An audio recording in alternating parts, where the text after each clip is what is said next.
Bonsoir et bienvenue sur ce plateau de l'invité de la semaine. Vous êtes sur Alafia TV, Canal Plus 235. Alors, ce soir, nous recevons dans l'invité de la semaine Dr Ibrahima Sangou. Il est le président de l'Observatoire pour les élections et la bonne gouvernance au Mali. Il est également chef de mission, en tout cas d'observation des élections Modèle Mali, qui a été lancé par la Synergie 22 qu'il pilote aujourd'hui, en tout cas l'Observatoire pour les élections et la bonne gouvernance qu'il représente au sein de cette synergie. C'est l'Observatoire qui pilote cette nouvelle mission. Dr Ibrahima Sangou, merci d'avoir accepté notre invitation. Tout le plaisir est pour moi. Alors, Dr Ibrahima Sangou, on va d'entrée de jeu parler de cette synergie qui a lancé un nouveau dispositif pour en tout cas accompagner les élections, les différentes étapes du calendrier électoral qui est en vue. Déjà, je pense qu'il y a plusieurs élections qui sont prévues dans les mois à venir. Pourquoi cette synergie-là? Peut-être certainement pour fédérer les différentes initiatives. Merci beaucoup. Je dois rappeler que la Synergie 22 des organisations de la société civile a été créée au lendemain du coup d'État de 2020, depuis août 2020. Il y a un certain nombre d'organisations qui se sont retrouvées. Nous sommes 5 principales organisations, mais c'est des fêtières. Et la Synergie 22 regroupe 43 organisations de la société civile, des associations et puis des ONG. Et depuis le 18 août, où il y a eu le coup d'État, nous avons commencé à nous organiser et chaque mois nous sortons pour faire des alertes. Donc c'est une société civile qui est spécialisée sur les questions électorales, les questions de gouvernance et qui fait des alertes par moment par rapport à la conduite de la transition.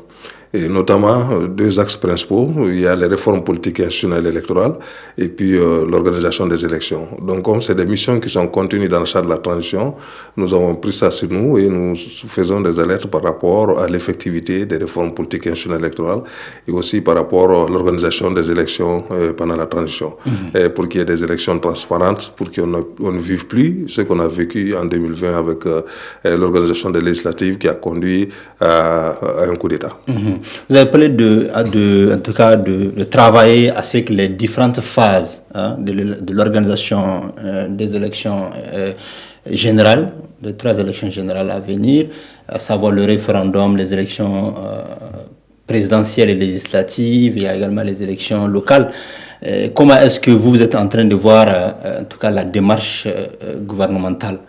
Et actuellement, nous avons déjà fait une alerte pendant le mois d'août par rapport à ce que le Premier ministre a dit devant les membres du Conseil national de transition le 2 août. Tout le monde se rappelle que le CNT a donné le quitus pour le programme d'action gouvernementale. Mais ce qui nous a un peu inquiété, c'est par rapport au chronogramme électoral que le gouvernement de transition avait édicté en avril 2021. Et ce chronogramme d'avril portait sur 6 grandes élections. Les élections communales, les élections des conseils de cercle, les élections des conseils régionaux, et aussi porté sur le référendum et la présidentielle et les législatives. Et le Premier ministre Choguel Mega a dit qu'il va reconduire ce chronogramme. À notre sens, cela n'est pas tellement réaliste. Aujourd'hui, il reste 7 mois pour la fin de la transition. 7 mois pour la fin de la transition et le Premier ministre a encore dit qu'il va mettre en place un organe unique de gestion des élections pour conduire les élections de transition.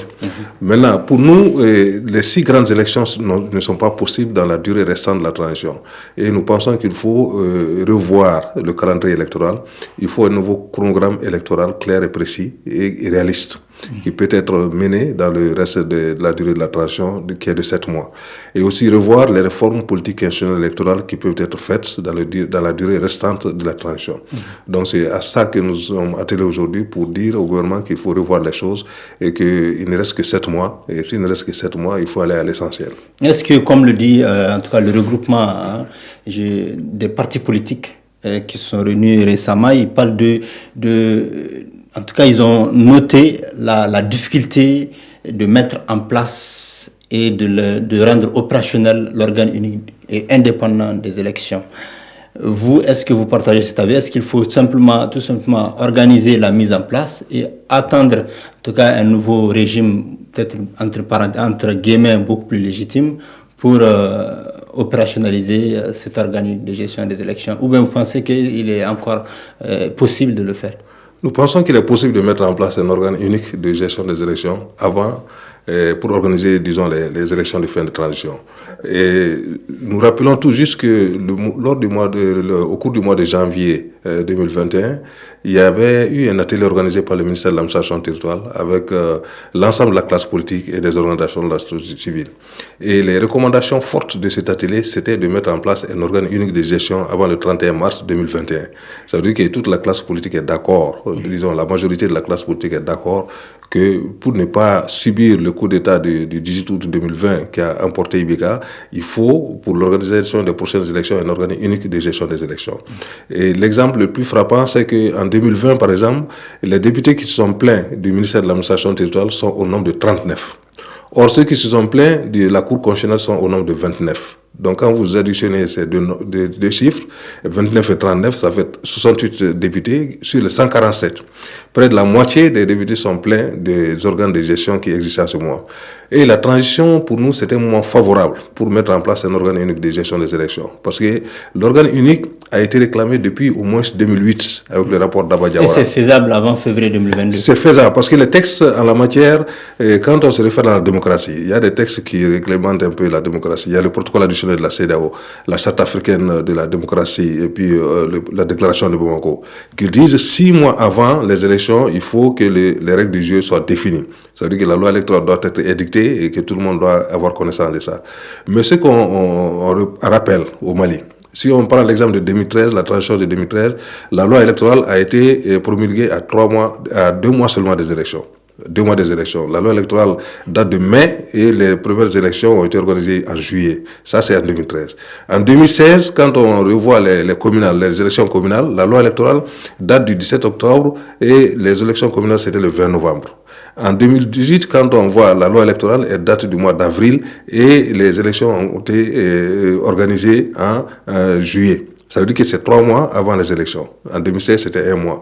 Donc, pour dire qu'au Mali, on n'a jamais respecté ce protocole additionnel de la CEDEAO qui dit que 6 mois avant les élections, il faut que la loi électorale soit édictée. Ce qu'on demande aujourd'hui, il y a 7 mois qui restent pour la transition, c'est un consensus politique fort de toutes les parties. Et on peut aller à l'organe unique. Parce qu'aujourd'hui, ceux qui disent qu'on ne peut pas aller à l'organe unique, c'est eux-mêmes qui, lors du dialogue national inclusif de 2019, ont réclamé l'organe unique de gestion des élections. Le contexte a changé un peu. Aujourd'hui, on dirait que Choguel Koukalamega appartient au M5 RFP. Et on dirait également qu'aujourd'hui, le contexte sécuritaire, en tout cas, les choses ont beaucoup se sont compliquées sur le terrain. La mise en place est beaucoup plus difficile, en tout cas, le dispositif. Ou bien peut-être que c'est juste une question purement politique. Non, c'est un combat politique à notre sens. C'est un combat politique parce que Choguel a dit M5, il faut pourquoi qu'on ait la paternité que c'est lui qui a mis en place l'organe. Mais dans tous les cas, nous pensons que pour le Mali, il faut bien qu'il n'est pas légitime pour le mettre en place, il faut peut-être quelqu'un de neutre, je ne sais pas. Non, c'est pas ça. La question aujourd'hui pour l'organe unique, c'est de voir, et ce qu'on demande d'ailleurs au gouvernement de Choguel Mega, il a parlé de l'organe unique, de la faisabilité, il a rencontré la classe politique, mais il faut un calendrier clair pour le reste de la transition. C'est ce qui manque. Un calendrier clair pour la mise en œuvre de l'organe unique pour le reste des élections. Et non pour repousser la durée de la transition. Non, il n'y a pas question de prolonger la transition parce que le colonel Assimi Goïta, qui est le président, a toujours dit qu'il reste attaché à la durée de la transition. Le Premier ministre aussi dit qu'il reste à la durée de la transition. Mais ce qu'on demande, c'est de faire un chronogramme clair, un calendrier clair. Quand est-ce que l'organe sera mis en place? Comment il sera mis en place? Quelle est sa composition? Peut-être que ce sera discuté lors des assises nationales de la refondation, je ne sais pas. Non, on n'a pas besoin de ça. Parce que si on veut sortir de la transition rapidement, il faut que déjà, dès maintenant, on ait une vue claire par rapport à l'organisme de gestion, une vue claire par rapport aux réformes qu'on veut envisager et une vue claire par rapport aux élections qui doivent intervenir en fin de transition. Est-ce que, Dr Brahima Sango, est-ce que tout ça là est suffisant pour aller aux élections? Parce qu'il y a quand même le problème du fichier électoral qui n'est pas assaini. Il y a beaucoup de jeunes majeurs qui ont atteint l'âge de pouvoir en tout cas voter, et on sait qu'à un moment donné le processus d'enrôlement avait commencé au temps de Banda ou de Mokhtar Wan, mais aujourd'hui je sais que ça a été suspendu, je ne sais pas. Est-ce qu'on est dans cette logique véritablement d'aller vers les élections? Bien sûr, c'est pourquoi on insiste sur un calendrier. Parce que quand vous prenez la loi électorale, par exemple, pour organiser l'élection présidentielle, 60 jours auparavant, il doit avoir le décret de convocation. Si on veut organiser des élections législatives, 60 jours avant, on doit avoir le décret de convocation. Si on veut aller au référendum, il faut qu'un mois avant, le décret soit pris avec le texte de la Constitution qu'on veut changer. Donc c'est ça dont on a besoin. Tout ça, le calendrier. Ce n'est pas clair. fait et c'est le gouvernement qui doit s'atteler à ça. Donner un calendrier clair. Maintenant, avant les élections, tout le monde se rappelle qu'en 2020, il n'y a pas eu de révision ordinaire des listes électorales parce que les administrateurs civils étaient en grève. Et pour aller aux élections, il faut soit une révision exceptionnelle des listes électorales, soit profiter de la période qui est dite dans la loi électorale du 1er octobre au 31 décembre pour faire la révision ordinaire des listes électorales. Et donc, on a besoin aujourd'hui d'un calendrier. Dire, on est en septembre, maintenant d'ici février, qu'est-ce qu'on va faire? En octobre, qu'est-ce qu'on va faire? Novembre, qu'est-ce qu'on va faire? Décembre, qu'est-ce qu'on va faire? Donc, c'est ce calendrier que le gouvernement doit prévoir. S'il veut créer l'organe unique, qui disent d'ici octobre, on va créer l'organe, on va le personnaliser, comment l'organe va travailler, il faut le dire. Si on doit organiser le référendum, il faut dire quel mois on va l'organiser, parce que le chronogramme du mois d'avril n'est plus tenable, il n'est plus réaliste, il n'est plus réalisable. Donc, il faut un nouveau chronogramme. Et c'est ce que tout le monde demande au gouvernement. Parce qu'on rappelle que la semaine dernière, le Premier ministre a rencontré la classe politique. Voilà. Et la classe politique lui a encore dit ça. Donc il y a une volonté politique qui est là, peut-être, mais qu'est-ce qui ne va pas? Pourquoi est-ce que ça traîne? Les intentions ne sont pas très claires, je ne sais pas. Ça, c'est au niveau du gouvernement, parce qu'on attend du gouvernement qu'il précise ses intentions. Il ne suffit pas de parler. Le Conseil national de transition a déjà donné quitus au gouvernement pour travailler par rapport à son programme d'action qui parle du référendum, qui parle de l'élection présidentielle, des élections législatives et qui parle de l'organe unique. Maintenant, concrètement, il faut travailler. Il ne faut plus être dans les discours, mais travailler, dire voici un calendrier qu'on va exécuter avant le 25 mars 2022, parce que le 25 mars 2022, c'est la fin de la transition. Et mettre de côté les réformes constitutionnelles ou je ne sais pas, qu'est-ce qu'il faut faire? Tout est possible avec le consensus. C'est le consensus politique qu'on demande. Je vous ai donné l'exemple, la loi électorale de 2013 à aujourd'hui n'a jamais respecté le délai de 6 mois qui est prescrit par le protocole additionnel de la CEDEAO, qui dit 6 mois avant les élections, il faut que les règles du jeu soient claires. On a toujours pris 2 mois, 1 mois ou bien 3 mois pour fixer les règles du jeu. Et là, on a donc c'était un consensus politique. On a 7 mois et avant la fin de ces 7 mois, on peut tout faire.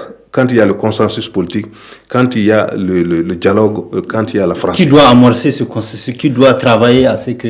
Est-ce que c'est seulement... Je ne sais pas, qu'est-ce qui ne marche pas? Pourquoi?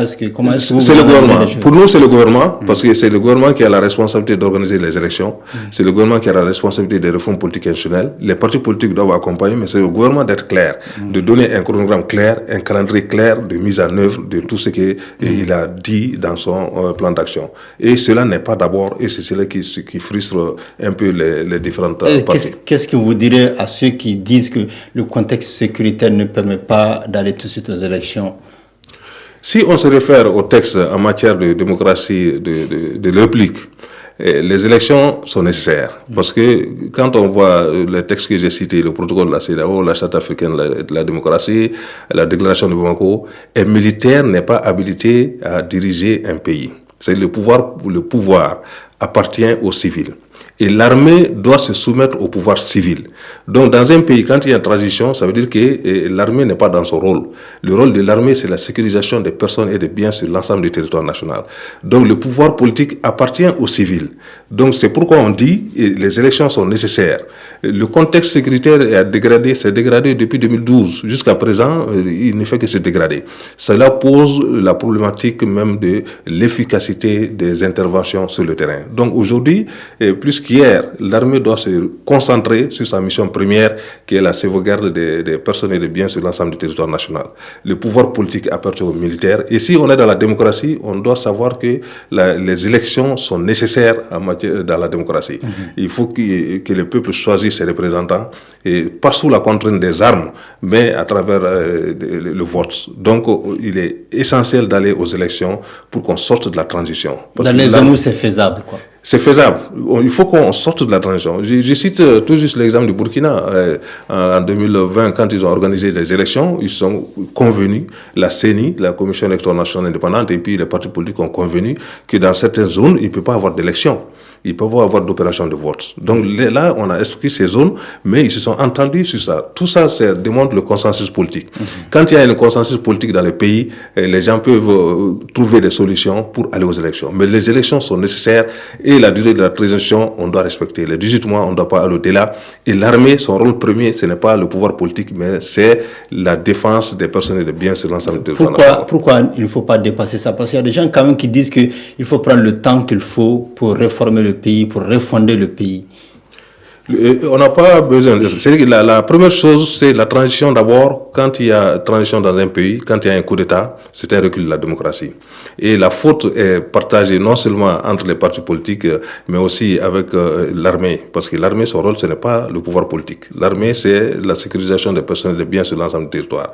C'est les partis politiques, c'est à eux qui revient le devoir de conquérir et d'exercer le pouvoir. Donc ça veut dire que la responsabilité est partagée entre l'armée et les partis politiques. Le durée de la transition, on se rappelle qu'au début, la CEDEAO a dit qu'il faut 12 mois pour la fin de la transition, pour la durée de la transition. Mais c'est les concertations entre Maliens qui ont dit 18 mois. Et dans la charte de la transition, on dit 18 mois. Et même le deuxième coup d'État du 24 mai, quand Assimi Goïta est devenu président, et la CEDEAO a encore insisté. Vous avez dit 18 mois, il faut respecter les 18 mois. Et dans ce pays, on doit aussi voir cet état de fait. C'est-à-dire que si on donne sa parole pour dire je vais respecter, et si on prête serment devant le peuple, devant Dieu, on doit respecter son serment. Le respect du serment est important et pour les 18 mois, nous pensons qu'on ne doit pas dépasser. Et c'est là parce qu'aujourd'hui, il y a des sanctions politiques autour du Mali. Les sanctions politiques, c'est quoi? C'est-à-dire que ni au niveau de la CEDEAO, ni au niveau de l'Union africaine, ni au niveau de l'Organisation internationale de la francophonie, les Maliens ne peuvent pas avoir un poste. Quand vous sortez pour avoir un poste, on vous dit non, vous êtes sanctionné. Tant que le 25 mars, il n'y a pas un président légitime, on ne va pas sortir des sanctions politiques. 25 mars L'exemple le plus patent, c'est Château, que tout le monde connaît, la députée Château, qui voulait être présidente de l'Union africaine. Du Parlement africain. Mais avec la sanction politique de la CEDEAO décrétée à partir du 24 mai, Château a perdu. Et elle ne pourra pas être présidente du Parlement africain tant que cette sanction politique est sous nous. Tant qu'on ne sort pas de la transition. Voilà. Donc, tant qu'on ne sort pas de la transition, il y a cette sanction politique qui entraîne aussi une sanction économique qui ne dit pas son nom. Parce qu'aucun investisseur n'osera venir investir au Mali parce qu'on dit que le Mali, ce n'est pas un pays où la loi est respectée. Alors, pour finir, on est obligé de parler quand même de bonne gouvernance. Comment est-ce qu'elle se porte aujourd'hui au Mali en tant qu'observateur, acteur de la société civile, vous? On a vu que le gouvernement est en train de poser des actes dernièrement à travers l'arrestation de certaines personnes qui sont accusées de malversation, si on peut le dire ainsi. Mais on attend, parce que le fait de mettre en prison des gens ne veut pas dire qu'ils sont coupables. Ils sont présumés innocents. Ils sont présumés innocents. Donc on attend la suite de ça, mais on pense que la gouvernance doit être vertueuse. C'est-à-dire tous ceux qui sont accusés, à tort ou à raison, d'avoir détourné le denier public doivent répondre. Maintenant, c'est à la justice de faire son travail et je pense qu'on doit aussi donner cette confiance à la justice parce que quand on est en démocratie, on doit respecter l'état de droit qui parle de la séparation des pouvoirs et le pouvoir judiciaire est en train de faire son travail, on est en train d'observer. Merci beaucoup, Dr Ibrahima Sango. Je rappelle que vous êtes le président de l'Observatoire pour les élections et la bonne gouvernance au Mali. Vous dirigez également le nouveau dispositif mis en place par la Synergie 22 qui réunit plusieurs acteurs de la société civile. Et il s'agit de la mission d'observation des élections au Mali, Modèle Mali. Merci beaucoup. Merci d'avoir été là. Merci à vous. Merci beaucoup. Au revoir. Et donc à très bientôt, chers téléspectateurs. Vous suivez Alafia TV. C'était l'invité de la semaine. Au revoir.